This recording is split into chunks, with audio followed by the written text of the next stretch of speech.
সাতক্ষীরার কালীগঞ্জ উপজেলার নলতা কেন্দ্রীয় আহছানিয়া মিশন প্রতি বছর রমজান মাসে আয়োজিত করে এক বিশাল ইফতার মাহফিল। এখানে প্রতিদিন ৫,০০০-এর বেশি রোজাদার একত্র হয়ে ইফতার করেন।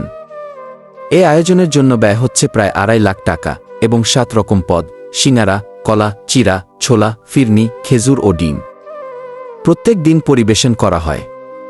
বিশাল শামিয়ানা দিয়ে সাজানো মাঠে স্বেচ্ছাসেবকরা প্রতিদিন রোজাদারদের খাবার বিতরণ করেন।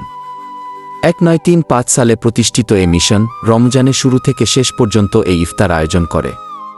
করোনার আগে ১০০,০০০ মানুষ এখানে ইফতার করতেন, তবে বর্তমানে ৫,০০০-এর বেশি রোজাদার একত্রে ইফতার করছেন।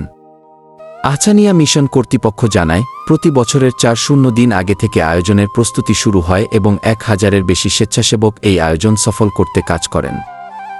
ইফতারি তৈরির জন্য কর্মচারীরা ভোর ৫:৩০ থেকে প্রস্তুতি শুরু করেন। ৩-৮ বছর ধরে কাজ করছেন বাবুর্চি মোহাব্বত আলী ও মোক্তার আলী। তারা জানান, প্রতিদিন ৫,০০০ কেজি দুধ দিয়ে ফিরনি তৈরি হয়, ৫,০০০ ডিম সেদ্ধ করা হয় এবং হাজার হাজার রোজাদারের জন্য অন্যান্য খাবারের প্রস্তুতি নেওয়া হয়। এই আয়োজনটির বিশেষত্ব হল এখানে ধনী-গরিব সবাই একত্রে ইফতার করেন, কোনো ধরনের ভেদাভেদ ছাড়াই।